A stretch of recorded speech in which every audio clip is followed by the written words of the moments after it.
Ya Tuhan, tujuan hidupku hanyalah untuk menyenangkan hatimu. Oh Yesus, oh haleluya Yesus, glory haleluya, glory haleluya Yesus. Oh, kami bersyukur Tuhan, kami bersyukur Tuhan, buat kasih setiamu, buat anugerahmu. Oh Yesus, terima kasih Tuhan. Terima kasih Tuhan untuk waktu yang terbaik, sehingga kami boleh ada lagi di tempat ini, umat-Mu boleh datang di tempat ini untuk memuji dan memuliakan nama-Mu. Bahkan saat ini Tuhan, kami akan diberkati oleh kebenaran firman-Mu. Urapi kami semua Tuhan, supaya apapun yang kami dengar Tuhan, itu benar-benar sesuai dengan yang Engkau mau Tuhan.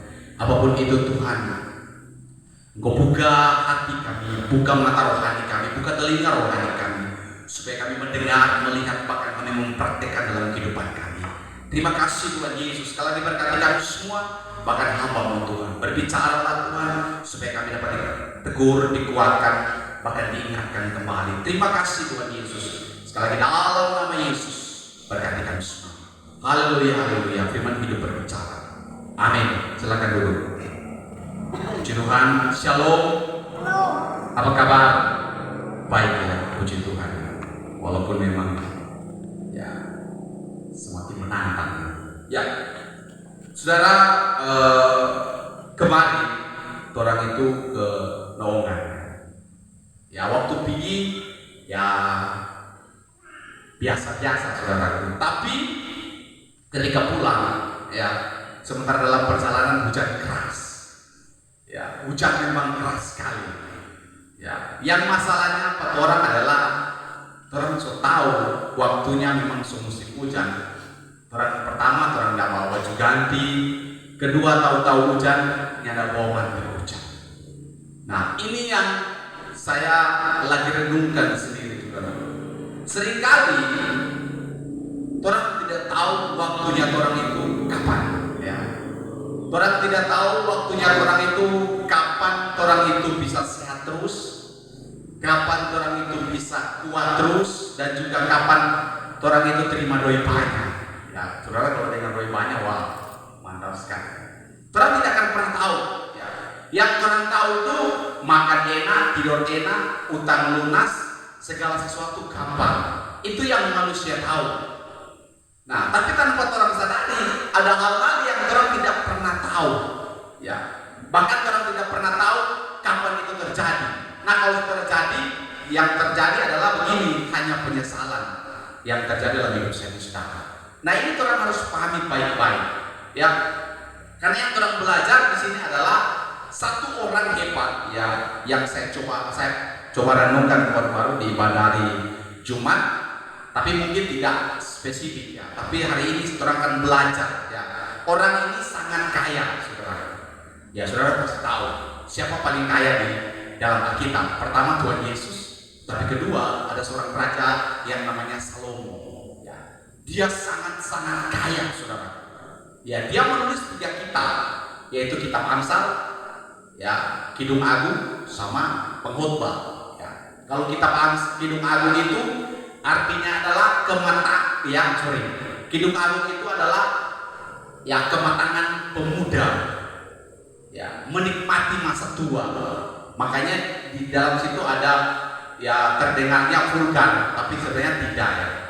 Ya, cerita Kidung Agung itu menjelaskan keintiman antara seorang perempuan mempelai dengan kekasihnya, seperti Torah. Keintiman dengan Tuhan. Makanya orang kalau intim itu bicara hal-hal yang intim juga. Tapi keintiman itu harus diawali dengan kenalan, rasa kenal dengan siapa yang harus terintim. Tidak mungkin ya orang tidak kenal don cewek langsung orang mencium, orang peluk, kan tidak mungkin ya. Tetap harus ada kenalan dulu, keintiman dulu, baru orang ya. Apalagi kalau sudah diberkati, ya itu sudah di luar ya. Tapi ketika dia mulai matang jadi seorang raja, dia menulis kitab Amsal, saudaraku. Makanya saudaraku kalau lihat kitab Amsal itu luar biasa ya, kematangan seorang raja.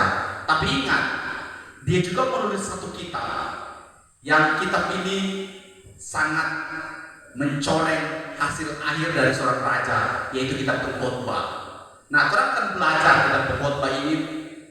Tadi saya sudah katakan bahwa waktunya musim hujan, orang yang tidak siap mantel hujan. Nah, ini yang harus orang pahami. Nah, orang akan buka kitab Perjanjian. Saya akan mulai dari Perjanjian Lama dulu, ya. Saya akan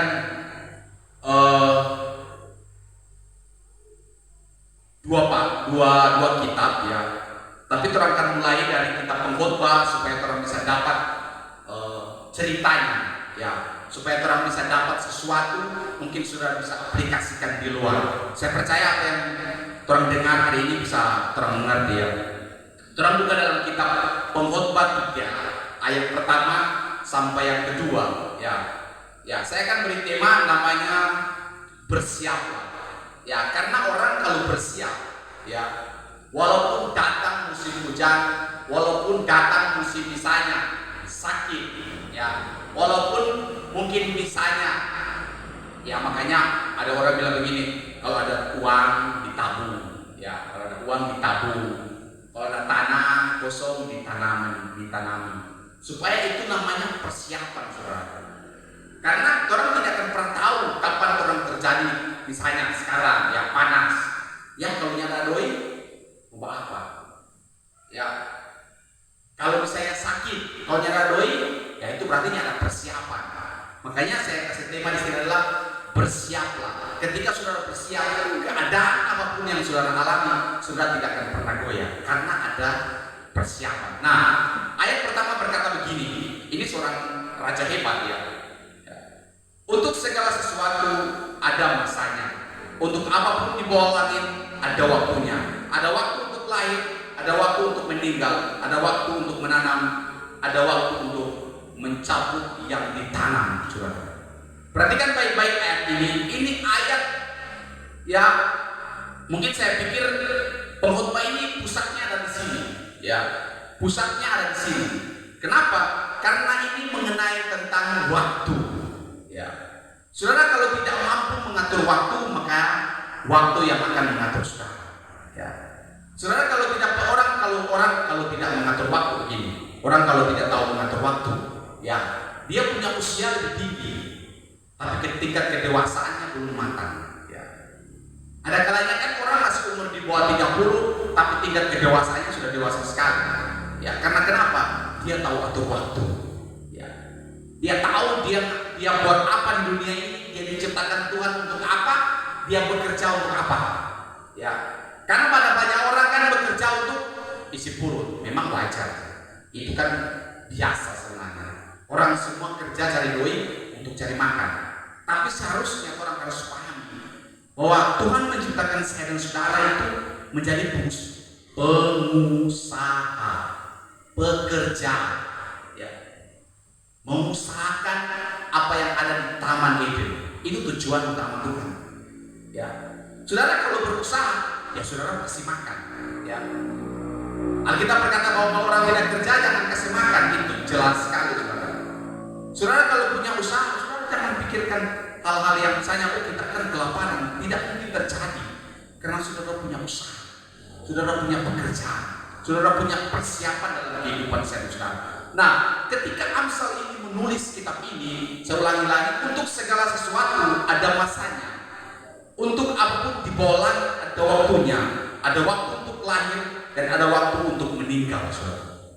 Ini dua hal yang tidak bisa saudara lawan, ya. Lahir dan meninggal. Saudara tidak akan pernah bisa memilih. Saudara harus, kita kuat kalau lahir, kita suka lahir orang kaya. Saudara tidak akan pernah bisa memilih. Karena itu memang kodrat manusia, yang pilih saudara adalah Tuhan. Ya. Dan juga kematian saudara tidak akan pernah bisa memilih. Kenapa? Muda pun bisa mati, saudara. Jangan pikir kita kok masih sehat, masih kuat, hati-hati. Bisa saudara kesana kemari, pun orang tabrak atau saudara bertabrak, atau misalnya saudara tiba-tiba stroke, ya bisa mati saudara. Bukan berarti ada orang yang diarjo, kita pun nanti bertobat nanti sudah tua, ya otomatis ya hati-hati. Karena jelas sekali kedatangan Tuhan itu ada dua macam versinya, ya versi yang secara individual atau versi yang massal. Kalau yang individu ya orang dikasih kesempatan menikmati, menjadi berkat, bekerja, makan, ya dimanapun orang berada, bisa menjadi benar-benar memberikan teladan kepada orang banyak. Itu kesempatan sampai termati. Itu kedatangan Tuhan secara individual. Tapi ada kedatangan Tuhan. Alkitab pernah berkata bahwa ketika Tuhan datang, ada yang belum mati secara fisik, saudara. Berarti Tuhan tidak pernah tahu. Orang kan sekarang kalau saudara lihat di YouTube banyak kan tentang tema ya konflik Israel dan Gaza. Orang kan sedikit aduh aku sih begini. Tapi kalau orang yang memang mengenal kebenaran firman Tuhan, orang tidak akan pernah kaget. Itu baru hasil kecil. Ya, tapi kalau orang baca renungkan firman Tuhan, orang kenal begini. Tempat tinggal itu akan tinggal sama seperti tinggi seperti bintang. Ya, mungkin orang kan sebangun rumah di Mars atau di mana. Ya, tapi ingat Tuhan akan menjatuhkan semua. Nah itu semua ada waktunya saudara. Dua hal yang tidak bisa orang lawan yaitu kelahiran dan juga kematian yang tidak bisa orang pilih. Tapi ayat yang kedua dikatakan begini. Ada waktu untuk lahir, ada waktu untuk meninggal, ada waktu untuk menanam, ada waktu untuk mencabut yang ditanam. Ya, tadi saya katakan. Saudara kalau menabur, saudara kalau bekerja, saudara tidak akan pernah bisa lapar. Ya, jangan cuma pakai ayat saudara, terus pakai ayat. Orang benar, ya, anak cucu orang benar. Tidak akan pernah minta roti ya, kalau cuma berdoa orang punya bekerja, bagaimana memakan saudara? Ya, kalau tidak pernah menabur, bagaimana memakan? Jangan orang cuma andalkan, copot ayat Alkitab, orang andalkan. Anak cucu orang benar tidak akan pernah minta roti. Kita akan dibawa di tanah yang subur ya. Ya, saudara kalau perhatikan baik-baik, bangsa Israel itu kan tujuan utama di tanah Kanaan adalah madu dan susu. Tapi kalau orang belajar baik-baik, di tanah Kanaan itu batu semua, saudara. Ya, bukan pohon-pohon sama yang kelapa. Begini banyak pohon-pohon. Ya, ada misalnya ada madu. Ya. Alkitab kalau saudara baca tidak harus begini. Ada memang ayat-ayat Alkitab yang memang secara hurufiah langsung saudara misalnya Amsal, misalnya Mazmur, apalagi itu ya kadang-kadang orang tidak terlalu perlu terjemahkan, bekerja keras untuk berpikir ini maksudnya apa ini. Tapi kalau orang pelajari baik-baik, kenapa Tuhan antar bangsa Israel tujuannya adalah madu dan susu, tapi sebenarnya itu tujuan kedua sebenarnya. Tujuan utama bangsa Israel keluar dari Mesir itu adalah beribadah, ya beribadah kepada Tuhan, yaitu Allah Abraham, Allah Ishak dan Allah Israel. Itu tujuan utama, bukan madu dan susu. Ya, jangan sampai orang salah pikir ya. Di Israel itu ya batu karang. Ya. Jadi tujuan utama adalah beribadah. Makanya tujuan utama orang bertobat yaitu beribadah kepada Tuhan. Nah, tadi sudah jelaskan banyak hal. Nah, ketika orang dapat hal ini, segala sesuatu ada waktunya. Orang akan belajar. Satu orang yang sangat hebat, yang ya menurut saya perjalanan hidupnya ya sedikit goncang, tapi endingnya luar biasa. Nah, orang selalu kan belajar endingnya saja, hasil akhirnya saja. Ya, misalnya, saudara kalau baca kitab Ayub, orang kan selalu baca ayat terakhirnya, Tuhan ganti 2 kali lipat.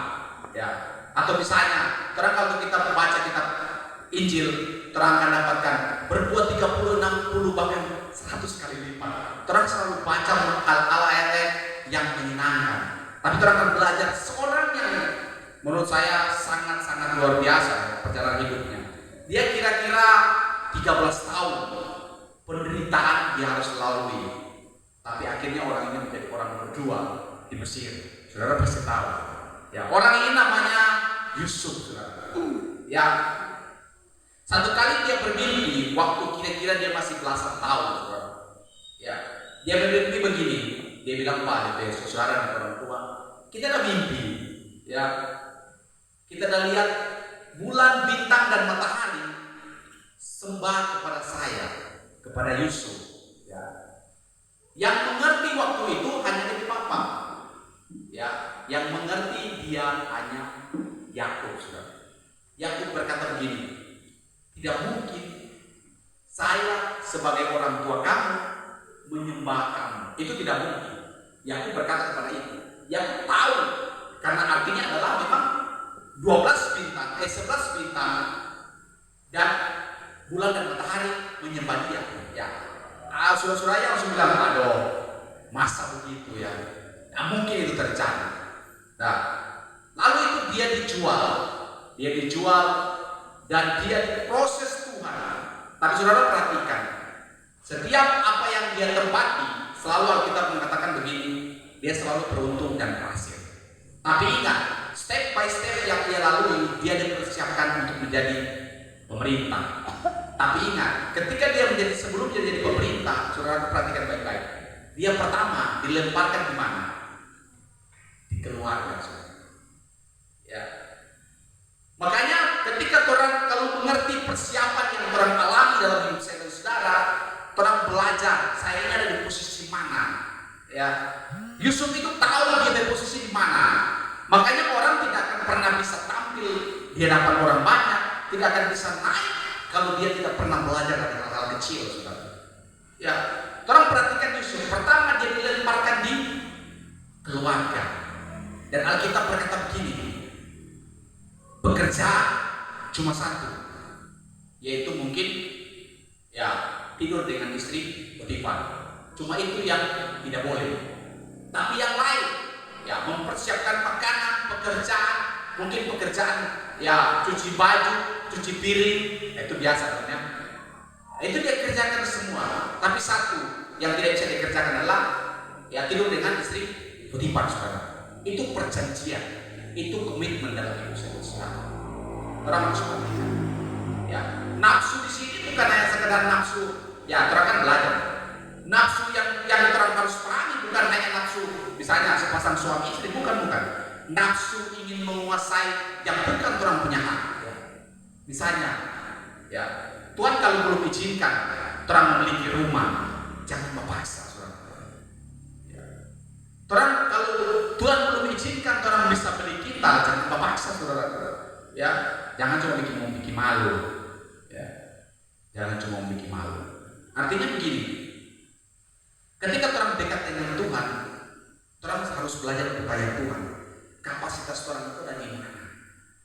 Nah, supaya orang bisa belajar di situasi itu dan mengoptimalkan situasi itu. Nah, ketika Yusuf itu sampai kepada keluarga tanpa dia sadari, secara brutal dia difitnah. Menurut manusia ini parah ini.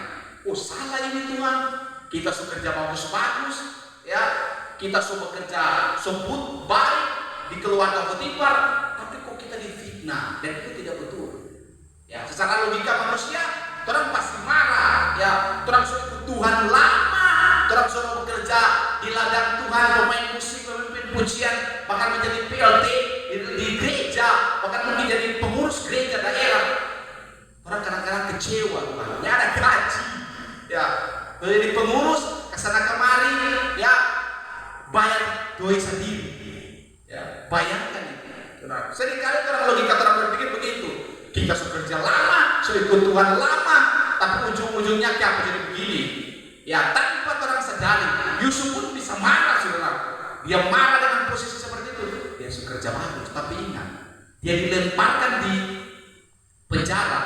Dan kalau saudara sudah belajar, penjara yang Yusuf dimasukkan itu di tempat Yusuf di penjara, itu bukan penjara untuk sabun ayam. Itu bukan penjara untuk apa ya? Untuk orang pencopet atau untuk penjara untuk pencuri apa ya? Pencuri-pencuri biasa. Penjara tempat Yusuf taruh itu tempat orang-orang korupsi, orang-orang hebat, saudara, orang-orang besar. Makanya Yusuf ketika dia masuk dalam penjara itu, dia dipercayakan oleh kepala tahanan untuk memimpin semua tahanan itu. Nah, dari situ Yusuf belajar tentang politik. Nah, ketika Yusuf belajar tentang politik, Tuhan tahu. Ya, Yusuf pernah bantu orang di dalam situ. Dia bantu juga dua orang hebat, ya, penjuru roti dan penjuru minum. Ini orang hebat di dalam. Jadi makanya penjara ini adalah penjara-penjara orang-orang hebat yang bikin kesalahan dalam kerajaan. Makanya Tuhan lemparkan di situ supaya dia itu belajar di situ. Ketika dia belajar, nah ini yang harus orang paham. Dia mungkin marah ketika dia terangkan mimpi kepada dua orang ini dan dia bilang, ingat katanya begini. Kalau saudara baca, dia bilang begini. Nanti kalau kalian kembali di kerajaan, ingat kita ya, jangan lupa ya. Jadi kita pernah bantu Ngana. Orang seringkali begitu, ya. Kita pernah bantu dia. Ya. Jadi satu kali pun pernah bantu kita. Nah itu bukan kasih.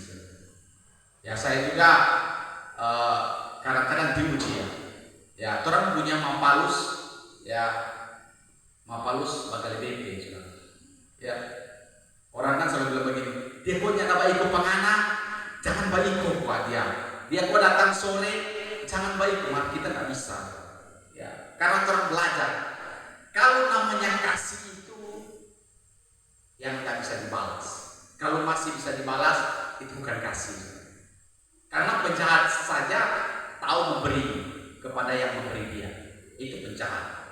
Nah kalau orang jahat tahu begitu, kalau orang-orang baik juga sama seperti itu, ya itu bukan kasih, saudara. Orang itu hanya melakukan kewajiban yang harus orang ganti. Itu orang baik. Tapi orang benar tidak seperti itu.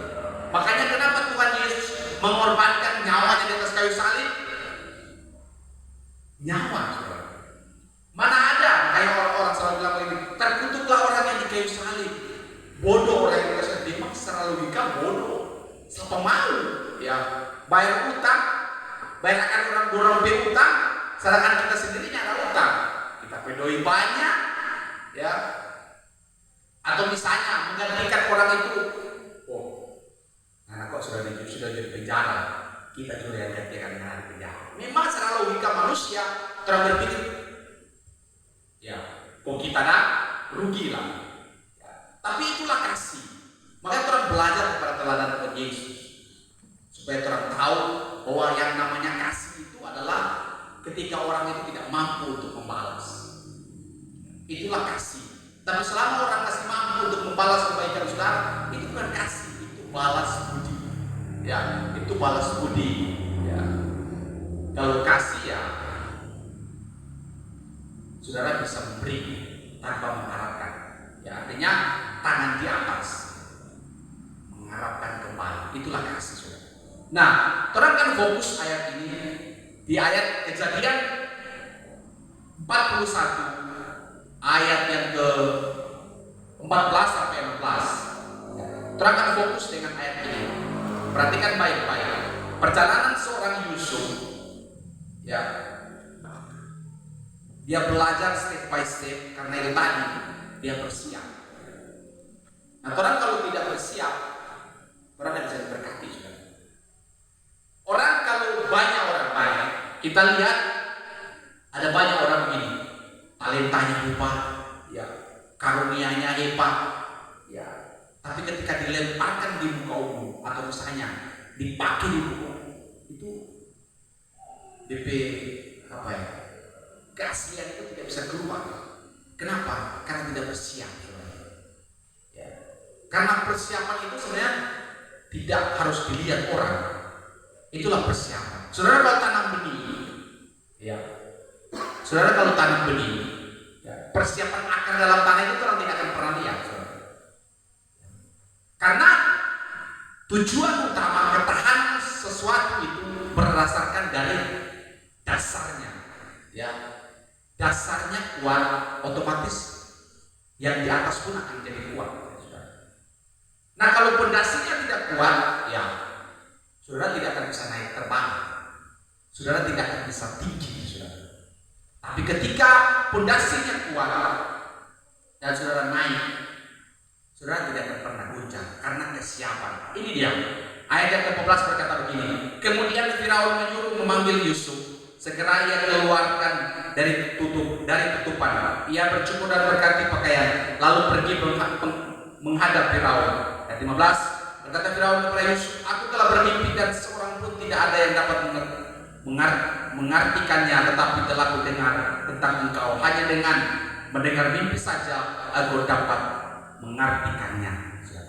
Ini sangat jelas. Kalau saudara cuma baca biasa-biasa, saudara kan tidak akan pernah dapat arti. Tapi dari ayat-ayat ini orang akan belajar ya kehidupan Yusuf, bagaimana Tuhan persiapkan. Ya, dia tidak marah, ya, dia tidak kecewa. Makanya jangan sampai kata-kata orang itu, aduh Tuhan dia jadi begini, aduh besok ini, ya itu paling bahaya sekali. Ya, besok ini apa jadi begini, orang harus hati-hati. Ya, yang parah, aduh dia jadi begini tapi hidup. Ya, selama kita mencari, ya terputar-putar, begini saudara. Ya, bale-bale, ya tanam bente cabut kemarin bayar utang. Ya, itulah perjalanan hidup saudara. Orang harus nikmati hidup orang. Nah, ini kesiapan yang Yusuf latih selama berpuluh-puluh tahun. Ya, kira-kira 13 tahun. Nah, orang kan seringkali begini. Takut menderita selama 2-3 tahun. Ya, takut menderita selama 2-3 tahun. Hanya untuk hidup 40 tahun menderita. Tahu maksudnya? Maksudnya begini. Orang seringkali ya tidak berusaha selama 2-3 tahun untuk dapat menghidupi 40 tahun. Yang orang pikir cari makan ya dapat duit senang-senang saja. Akhirnya begini. Selama 40 tahun menderita terus. Menderita apa? Mencari duit. Ada orang kan begitu. Hidupnya cari uang terus, cari uang terus. Ya, akhirnya dia tidak pernah menikmati itu uang. Kenapa? Ada banyak orang hidupnya waktu muda cari duit. Waktu tua bola-balik rumah sakit, kurang pakai BPJS, kan begitu. Ya, itu hal yang orang tidak bisa ukur, saudara. Seringkali kan begitu. Ya, waktu masih muda, masih kuat, masih bisa kesana kemari, masih bisa kerja, ya saudara. Tapi waktu muda dia tidak bisa pikirkan itu. Nah, Yusuf itu kalau dia berpikir misalnya, berpikir brutal, waktu dia di penjara, dia bisa marah dengan Tuhan, dia bisa kecewa dengan Tuhan. Ya, ingat, karunia tanpa saudara harus mengambil alih, karunia itu tidak akan berfungsi. Ada orang banyak berpikir begini, kita punya karunia berdoa, kita punya karunia syafaat, kita punya karunia berbicara, kita punya karunia berfirman. Tapi kalau saudara tidak ambil alih itu, maka Roh Kudus tidak akan bekerja. Perhatikan baik-baik. Karena ada banyak orang ya punya karunia doa hebat, ya punya karunia kesembuhan hebat, tapi tujuannya hanya kembali kepada Dia. Kan tujuan kita adalah menyenangkan yang punya karunia, ya, yang memberi karunia, bukan menyenangkan. Tujuan jadi hamba Tuhan itu membawa jemaat itu kepada Tuhan, bukan kepada kita, bukan kepada saya, bukan mungkin kepada ibu pendeta Syanda, bukan. Tujuan Torah membawa jemaat itu seperti Musa membawa bangsa Israel yang mungkin kira-kira 6 juta orang, itu tujuannya kepada keluar dari tanah Mesir untuk menyembah kepada Tuhan. Itu tujuan utama. Ada banyak orang kan lihat posisi dia berdoa hebat, kita kalau sakit gigi berdoa apa ya? Ya kita kalau ya asap lambung dia berdoa apa kita? Saya berapa kali bilang ya tegas bahasa saya. Karena kalau berdoa ya jangan pikir misalnya ya pengaruh mungkin orang berdoa, saya berdoa oh sembuh, kalau dia berdoa sembuh. Kalau dia berada mujizat, jangan berpikir begitu, bahwa nomor HP itu bukan pada saya. Tuhan beri nomor HP atau nomor WA itu bukan pada saya. Ya, ketika Tuhan belah itu, baik Allah terbelah dua, semua saya dan saudara berhak masuk, berhak naikkan berdoa. Yang parah kan sekarang kan begitu. Oh, pendeta sana kuat, dia berdoa jago sekali. Ya, kita kalau dia doakan kita be asam lambung, ya kita be mata doakan langsung sembuh. Ya. Padahal kesalahan yang orang salah mengerti adalah Tuhan itu mengizinkan saudara dan saya itu datang berdoa secara pribadi, bukan mengharapkan pendeta. Pendeta itu hanya jabatan dia untuk menyampaikan, mengingatkan, ya, yang parah kan begini, ya, ada dia sementara penyembahan, bla bla bla bla bla, langsung aku ada di sini, ya Tuhan berkata, saya pikir, ya ini mesti dipuji juga ya. Karena yang saya tahu di firman Tuhan, tugas orang itu hanya menyampaikan apa yang ada di firman Tuhan, mengingatkan, dan Tuhan tidak perlu lagi untuk misalnya pakai si dia, untuk menegur dia, untuk menyampaikan dia. Caranya sebetulnya adalah bagaimana orang bisa ditegur, renungkan firman Tuhan. Ya, lebih banyak orang makan firman Tuhan, lebih banyak orang renungkan firman Tuhan, lebih tajam orang bidaya. Ingat, orang alarm dalam hidup saudara itu lebih tajam. Nah, kalau alarm sudah lebih tajam, saudara kalau melakukan misalnya, saudara melakukan dosa, sebelum saudara melakukan dosa, saudara akan dihentakkan oleh alarm. Yang kasihan kan begini, nanti sudah berbuat dosa, baru alarm bunyi. Nah itu kan kasihan. Misalnya kan begini, orang kalau memang punya Roh Kudus, saudara bisa rasakan Roh Kudus itu ada. Karena saya percaya orang kalau sudah dibaptis pasti sudah punya Roh Kudus, menerima Roh Kudus. Nah, orang kalau punya Roh Kudus, atau misalnya Roh Kudusnya itu hidup, ketika baru dia mulai melakukan kesalahan, sudah bunyi alarm. Ya. Tapi kalau orang tidak punya Roh Kudus, ketika dia melakukan kesalahan, dia tidak merasa apa-apa. Nah, itu orang yang punya Roh Kudus. Makanya ada banyak orang yang sudah ikut Tuhan lama, berjalan bergaul karir, bahkan baca firman Tuhan, tapi dia hanya sekedar baca saja. Ya sorry, saudaraku. Makanya terang kalau lihat di fenomena-fenomena yang terjadi, saudaraku, ada banyak orang bakar Alkitab. Ya. Bakar Alkitab, orang pikir supaya orang Kristen itu terganggu, padahal tidak. Saudara, kalau saudara dihina, tidak masalah. Misalnya Alkitab ini dibakar, orang tidak perlu mana, ini kan hanya buku. Yang orang perlu adalah orang menghidupi apa yang dituliskan oleh Tuhan ini melalui orang-orang hebat di Alkitab ini. Itu yang harus harus renungkan. Nah, ketika Yusuf kembali lagi, ketika Yusuf itu masuk di area pemerintahan Raja Mesir, saudara, apa yang dia persiapkan? Dia sudah punya kebiasaan dalam berpolitik, dia sudah punya cara untuk menerangkan. Itu kan ada persiapan, saudara. Yusuf kalau tidak ada persiapan bisa gugup, saudara.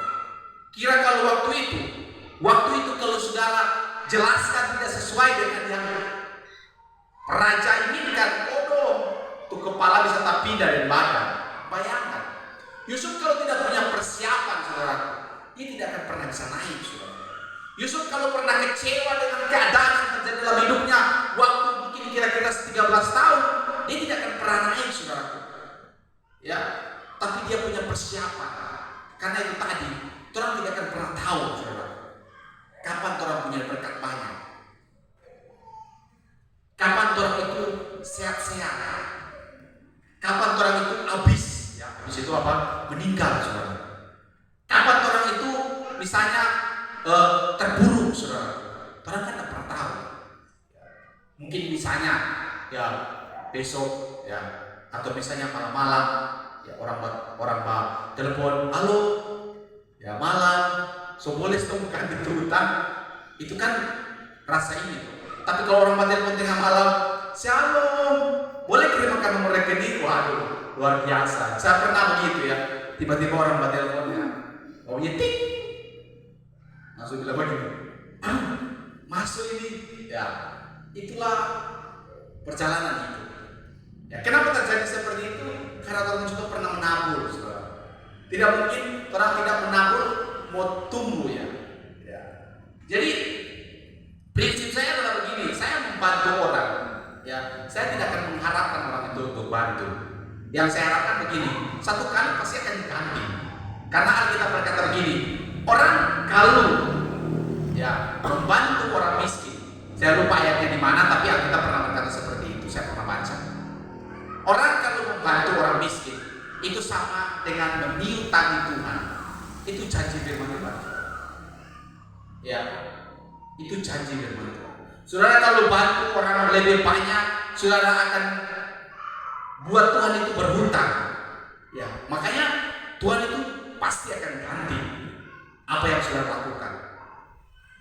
Nah, kalau misalnya pinjam utang ya 50.000, jangan lupa ya ganti 55. Nah, itu kan beda, saudara. Ya, saudara aku terus harus perhatikan. Kembali lagi, ya, ketika Yusuf ditanya seperti itu, saudaraku, dia jelaskan, oh begini, ya, gandum ya 7, ya, gandum kurus, gandum gemuk, ya, lembu gemuk, lembu kurus memakan lembu gemuk, ya, gandum kurus membunuh gandum gemuk. Itu adalah 7 tahun kelimpahan dan 7 tahun kelaparan. Nah, Yusuf kalau nyada ada persiapan, nyada ada hikmat dari Tuhan, bagaimana dia menjelaskan? Nah, seperti itu dalam hidup saya dan saudara. Kalau tidak pernah bisa belajar kebenaran firman Tuhan, saudara tidak akan pernah siap. Kalau saudara tidak pernah latih talenta saudara, ya, latih. Saya punya mentor ya yang luar biasa, ya, Opa Simon ya. Katanya, Opa, kita sedikit malu kalau misalnya ada orang sakit, rasa kita mau pergi doakan tapi kita mahal loh. Kayak kalau dia sembuh, ya, Opa bilang, nggak apa-apa, ya, itu semua pasti bisa dilatih. Karena yang kurang itu bukan dari Tuhan, dari orang. Ya, artinya begini, jangan sampai orang cuma jago berdoa, ya, hanya jago atau tak balik lagi, hanya jago bekerja, tapi tidak jago berdoa. Hanya jago berdoa, menangis, ada bahasa begini, kalau sudah mampu ini pakai lutut, ya, kalau nyapa kerja bagaimana? Ya, ya, karena memang kalau orang lihat, ya, nabi-nabi itu diutus Tuhan, bukan untuk bekerja cari makan, saudara. Orang itu diutus untuk bekerja. Nah, orang kan bukan nabi, ya. Orang kan bekerja, ya. Orang punya istri, orang punya anak-anak, ya. Orang punya keluarga, ya. Panggilan orang itu beranak cucu dan penuhi bumi. Itu tugas Tuhan, ya. Menghasilkan generasi. Kalau bahasa Indonesia Pak, dia tulisan kan beranak cucu, ya. Itu berarti dibatasi oleh anak muda, ya. Kalau anak muda kan nggak mungkin beranak cucu, ya, nggak mungkin. Tapi bahasa aslinya kalau orang belajar, bahasa aslinya mengatakan begini, berbuah, ya, berbuah, menghasilkan generasi. Itu maksudnya. Supaya orang sadar bahwa hidup saya dan saudara itu tidak akan lama, saudara. Nah, Yusuf pun seperti itu, saudara. Dia tahu porsinya sampai di mana. Nah, makanya ketika dia jelaskan semua itu, Firaun begini. Yusuf berkata kepada Firaun begini. Kalau begitu, Raja, carilah seorang yang mampu untuk mengontrol yang menjadi mimpi Raja Mesir, saudara. Perhatikan baik. Ya. Raja Mesir itu langsung berkata, siapa lagi yang terang mencari kalau bukan anak? Ya, itu artinya persiapan ada. Ya, artinya dia menikmati proses. Tuhan latih. Dia mungkin di pasar dulu, dikasih perintah dengan binatang, ya, budak itu dulu kan begitu. Ya, yang paling ekstrim kalau saudara tahu, kalau jadi budak di zaman itu, misalnya, DP Tuhan ada di padang gurun yang dingin ya, dan waktu itu dingin sekali. Kalau tidak ada air hangat, budak itu bisa dibelah dari perut. DP Tuhan kasih masuk DP kaki di dalam perut supaya aman. Berarti tidak ada KTP, tidak ada kemanusiaan. Dia setara dengan binatang, saudara. Yusuf bisa marah, saudara. Dia dijual sama dengan kambing domba, ya. Waktu dia dilemparkan di Mesir, dia dijual di keturunan Ismail, saudara. Dia itu dijual, dipajak. Dia tidak bawa KTP, tidak bawa modal. Waktu di Mesir kan tidak bawa modal. Kalau orang kan sekali begini, aduh, orang kuat habis modal buat orang, ya. Orang kuat, kita kuat teman-teman begini, kita pun buka pepaya, marah habis modal buat kita. Terus ya kalau begitu sumpah sudah mau jadi gitu ya, ya. Karena memang kalau dalam Tuhan itu orang dilatih untuk berpikir, mungkin cari modal bekerja, ciptakan modal, bukan berpikir, aduh, kita kok nggak bisa, karena nggak ada modal. Ya kalau seperti itu nggak mau jadi, saudara. Tapi kita berusaha, nanti kita berusaha. Bagaimana bicara? Seperti itu, saudaraku. Ya, Yusuf mungkin marah. Dia waktu di Mesir cuma pakai cawat. Ya, paling begini. Ya, pilih. Nah, mungkin bos itu lihat begini karena ini instan. Pembeli itu lihat begini. Aduh, rupa beda ini loh. Beda dengan budak-budak lain. Kalau budak-budak lain kan kulit hitam. Ya, memang waktu itu kan kulit hitam budak. Dia lihat ini rupa bagus ini no. Oh, dia beli Yusuf. Habis dia beli, dia bawa dia ke rumah tangga. Disitulah dia berlatih. Ya, dia berlatih mengurus rumah tangga. Ya, setelah dia berlatih rumah tangga, dia urus lagi di penjara, mengontrol orang-orang berpolitik. Dia belajar dan dia dilemparkan nanti. Ketika dia naik daun, saudara, dia tidak akan pernah kaget. Ketika dia naik daun, dia tidak pernah kaget. Dan yang luar biasa yang saya baca di sini, saudaraku, ayat yang keberapa?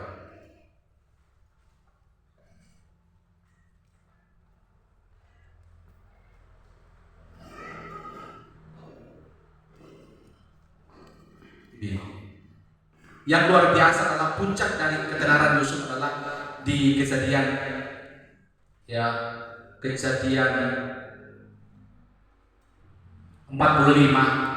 ayat yang mungkin ayat ke-3 saya bacakan. Dan Yusuf berkata kepada saudaranya, akulah Yusuf, masih hidupkah bapakku? Tetapi saudara-saudaraku tidak dapat menjawab, sebab mereka takut dan gemetar menghadap dia. Lalu kata Yusuf kepada saudara-saudaranya, marilah dekatkan, maka mendekatkan mereka. Katanya lagi, akulah Yusuf saudaramu yang kamu jual ke Mesir. Saudara, seringkali orang kalau sudah mulai terkenal, orang kalau sudah naik daun ya, dia sudah lupa dengan saudaranya. Ya, seringkali kan begitu. Tapi kalau Indonesia kan, kalau belum terkenal, siapa mana kan? Oh gitu. Kalau sudah terkenal, dulu orang kok saudara, keluarga dengan PTT dan kita PTT saudara. Sekarang itu kan begitu, orang Indonesia kan selalu begitu. Kalau belum terkenal kan biasa, ya. Siapa ngana? Kita. Ya, bukan orang Indonesia, orang Manado itu kan. Orang Manado kan begitu. Tapi kalau begitu langsung terkenal, pas yang teman pulang dari misalnya Jakarta ya, langsung begini. Aduh, orang gua dulu ngapain ini dan tapi ini pas saudara, jadi orang kan pas saudara. Jadi akan kenal. Apalagi yang bahaya kan sekarang orang bacalek. Udah, kalau soal apalagi satu macam, itu orang gayo. Itu orang apa? Lodong, itu orang lingkung, itu orang keluarga. Orang kan hati-hati saudara. Karena untuk mendekati ya orang lingkung sama lingkung tuh. Pak cucu tuh orang, ya Pak kalau suka ada, ya ampun, ya tinggalkan semua, ya apalagi ya kita supaya komuni ya, jadi saya pikir habis di situ, makanya terlalu mesti hati-hati. Karena apa?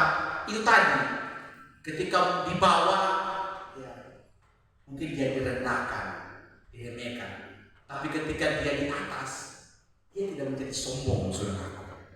Ya. Ini yang harus terang. Karena biasanya ini cuma biasa. Orang kalau ya banyak doi, itu dia benar bicara selain. Ya. Tapi kalau orang misalnya habis doi, ya lain. Ya, kita mencari doi dari mana? Tapi kalau orang banyak doi, wih, shalom, ya kan begitu. Santai, karena ingat, oh banyak big, ya di belakang banyak. Itu yang harus orang pahami. Tapi kalau orang benar-benar di hadapan Tuhan seperti Yusuf, walaupun dia naik, biasa-biasa saja. Ya. Malah di ayat terakhir kita akan baca, dia bertanggung jawab. Ya, mau kasih makan saudara-saudaranya yang kira-kira 77 orang kalau tidak salah, yang dari Kanaan pindah ke tanah Goshen, saudara. Dia kasih makan semua. Ya. Itu namanya memang karena memang apa? Dia mengerti siapa yang dia sembah, siapa yang dia puji. Tapi ingat, Yusuf ini anak rumahan, ya, bukan anak keluyuran. Ya, memang kadang-kadang anak-anak rumahan itu hebat-hebat, ya. Karena anak rumahan itu selalu begini, yang dia contoh adalah DP mama. Ya. Kalau anak keluaran itu, anak-anak yang keluar itu dia contoh DP papa. Nah makanya seringkali anak-anak rumahan itu hebat-hebat, saudara. Misalnya contohnya seperti Yakub. Yakub itu anak rumahan, ya. Anak lome-lome ya orang bilang. Ya bukan gemar-gemula ya. Saya lome-lome dan begitu. Tidak terlalu suka keluar-keluar. Kalau Esau kan, baburu ya, cari madu, tanam mete, itu kan Esau bekerja ya. Ya pergi di hutan itu Esau bekerja. Makanya ketika diberkati, Esau dapat yang kedua, Yakub dari anak sulung. Karena kenapa? Dia dibesarkan oleh rimba. Dia dibesarkan oleh kalangan yang tidak bertanggung jawab, saudara. Kalau Yakub kan dibesarkan oleh orang tua mamanya, ya, dibesarkan dengan kasih sayang, dibesarkan dengan lemah lembut, makanya dia menjadi anak yang sulung. Artinya kenapa? Ketika dia dibesarkan oleh seorang di dalam lingkup keluarga, otomatis begini, yang dia contoh adalah yang di dalam rumah. Ya, tapi kalau dibesarkan di luar sana brutal, ya, ada tuan anak masih begini, bukan main bermuluka, kebun binatang semua, baroko, ya, masih bocah-bocah. Ini parah sebenarnya, saudara. Ini parah. Itu karena apa? Karena kurang asupan dari keluarga, kurang latihan dari keluarga. Akhirnya begini, dia dilatih oleh dunia. Nah, saudara harus perhatikan baik-baik. Ya, tema yang terangkat pada hari ini adalah bersiap. Ya, persiapkan. Saudara kalau tidak bersiap, maka saudara tidak akan pernah bisa naik. Nah, kalau saudara tidak akan pernah bisa naik, apa dampak dari saudara tidak pernah? Saudara akan cari uang terus. Walaupun kan ada peribahasa mengatakan ini, siapa bilang uang itu bukan segalanya? Buktinya kalau kita uang sakit kepala kita. Nah, ya, maka orang bilang uang bukan segalanya. Tapi ketika habis doi sakit di kepala, apalagi sudah katakan minggu, ya kumpulan, paling tambah sakit di kepala. Tapi ingat saudara, ya, prinsip yang kita harus bangun ketika orang itu punya persiapan di hadapan Tuhan. Orang harus bekerja, dan Alkitab berkata begini, lakukanlah pekerjaanmu itu seperti melayani Tuhan. Orang kalau bekerja terpaksa tidak akan pernah bisa naik. Orang kalau bekerja hanya ya pikir supaya dapat doi, ya tidak akan pernah naik. Karena apa? Dia tidak pernah mencintai pekerjaannya. Makanya ketika saudara belajar untuk mencintai pekerjaan saudara belajar, apalagi bangun pagi, ya renungkan firman Tuhan, pikirkan kebaikan Tuhan sebelum tidur, mengucap syukur kepada Tuhan. Saudara tidak akan pernah terlunta-lunta. Artinya saudara sudah bekerja, saudara sudah berdoa, saudara apalagi sudah bangun pagi, ya menyembah Tuhan. Itu tugas saudara. Nah, tugas Tuhan itu adalah memberkati. Ya. Karena kalau saudara baca di kitab Kejadian, saudara akan dapat Ishak itu menabur, bukan berdoa. Ya, dia menabur dan Tuhan menyertai, memberkati. Berarti ada bagian orang untuk bekerja. Nah, bagian Tuhan memberkati. Nah, orang harus pakai ya antara beruntung dan berhasil. Ya, bekerja dan berdoa, saudara. Ketika saudara lakukan ini, jangan pernah ragu, saudara. Walau mungkin secara manusia, aduh Tuhan, buntu ini, aduh Tuhan, ya para siksa ini, ya tidak masalah. Asal begini, saudara, itu benar di hadapan Tuhan. Itu prinsip yang harus terlatih. Ketika saudara benar di hadapan Tuhan, jangan pernah takut, saudara. Ya. Saya lihat seorang hebat, dia rumahnya begini, dia sudah dikepung rumahnya. Ya. Orang hebat ini kalau saya bilang saudara pasti kenal. Dia dikepung rumahnya. Dan ajudannya sudah begini, Pak, seharusnya Bapak itu sudah lari, ya, lari. Karena ini akibatnya akan kematian ini. Keluarga Bapak akan mati, ya, anak-anak Bapak akan mati. Karena dia sadar bahwa saya tidak salah. Saya benar di hadapan Tuhan. Yang dia jawab adalah begini, kalau memang saya mati, tapi karena saya benar, saya punya sejarah. Itu yang dia perhitungkan. Makanya orang kalau benar-benar takut sama Tuhan, tidak akan pernah takut dengan manusia. Dia tidak akan pernah tergoncang. Cuma kecuali biasanya kan begini. Ya, satu kali saya pernah punya rasa. Saya punya utang dengan seorang ibu di kampung. Pas orang pulang kampung, kira-kira 4 tahun yang lalu, waktu dapat di pasar kita langsung tunduk begini. Kenapa begitu? Karena orang malu kan ada tanggung jawab, saudara. Nah, ketika segala sesuatu orang benar di hadapan Tuhan, orang tidak perlu takut dengan siapapun. Walaupun biasanya, walaupun orang mau beli apa misalnya, misalnya beli motor baru di sebelah atau motor baru, kan, orang tidak akan pernah terganggu, saudara. Walaupun misalnya di sebelah kita ada pemadu 20 botol, kita tidak akan terganggu. Ya. Cuma kadang-kadang orang kan terganggu. Ada banyak dia terima kan, ada banyak. Orang tidak akan terganggu karena orang sadar yang punya saya itu adalah Tuhan. Jadi orang tidak akan terganggu. Dia terima. Ya. Yang mana kan begini, pas dia parkir karung putih di muka rumah orang sore, cair lagi. Orang kan tidak terganggu karena memang dasarnya orang kan kita punya Tuhan, lebih berharga dari segalanya, lebih mahal dari segalanya. Karena orang sadar yang pelihara saya Tuhan, bukan tetangga. Yang pelihara saya bukan pemerintah. Ya kan ada orang kan bakalan karena bantuan saya, saudara. Ya. Makanya kita tidak pernah dapat bantuan. Ampunilah kami Tuhan. Ya, banyak bertobat saudaraku ya. Ya, walaupun orang miskin ya, walaupun orang biasa-biasa saja, tolong. Kalau bantuan jangan berkelayakan. Karena saya banyak dia kadang-kadang tertawa sendiri. Ya ampun, kasihan kan. Ya. Kita selama begini-begini. Ya, tapi orang harus paham bahwa bantuan yang paling sempurna datang dari Tuhan. Makanya hari ini orang bersyukur. Mungkin setelah panjang, tapi saya percaya apa yang saya bagikan orang boleh belajar bersama-sama. Karena intinya adalah Yusuf kalau tidak punya persiapan, atau misalnya Yusuf mungkin kecewa dalam proses Tuhan selama 13 tahun. Sini sudah ada yang Papa sudah tahun, 20-an tahun, orang baru 7 tahun, 8 tahun perkawinan. Jadi masih muda itu, masih biasa-biasa. Ada yang 11-an yang masih biasa. Yusuf 13 tahun, ya. Siapa lagi? Abraham 25 tahun. Ya, 25 tahun dia menantikan Ishak. Harta yang paling mahal dia miliki 25 tahun. Ya. Banyak. Kalau kita belajar kebenaran firman Tuhan banyak sekali. Tapi hari kita belajar tentang Yusuf 13 tahun, saudara.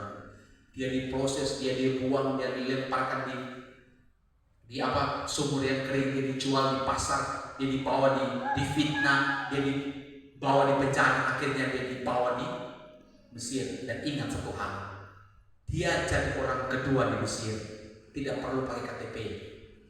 Ya, kalau sekarang kan Ya, aturan baru mesti pakai KTP. Juga ada bantuan, mesti ada kakak. Ya, kalau ada kakak, sorry, lewat. Ya. Tapi Yusuf tidak. Dia menjadi orang besar di Mesir, tidak punya KTP, tidak perlu jadi orang Mesir, dia jadi orang hebat di Mesir. Tapi ingat juga, dia waktu pergi di Mesir tidak bawa modal. Ya, cuma satu dia bawa, cuma cawat dia bawa. Ya. Tapi ingat, dia menjadi orang hebat. Karena apa? Dia bawa cuma satu. Dalam hatinya ada Tuhan Yesus. Kita tundukkan kepala kita, mari kita berdoa. Kami bersyukur Bapa untuk berkat anugerah-Mu sehingga dapat menegur kami semua Tuhan.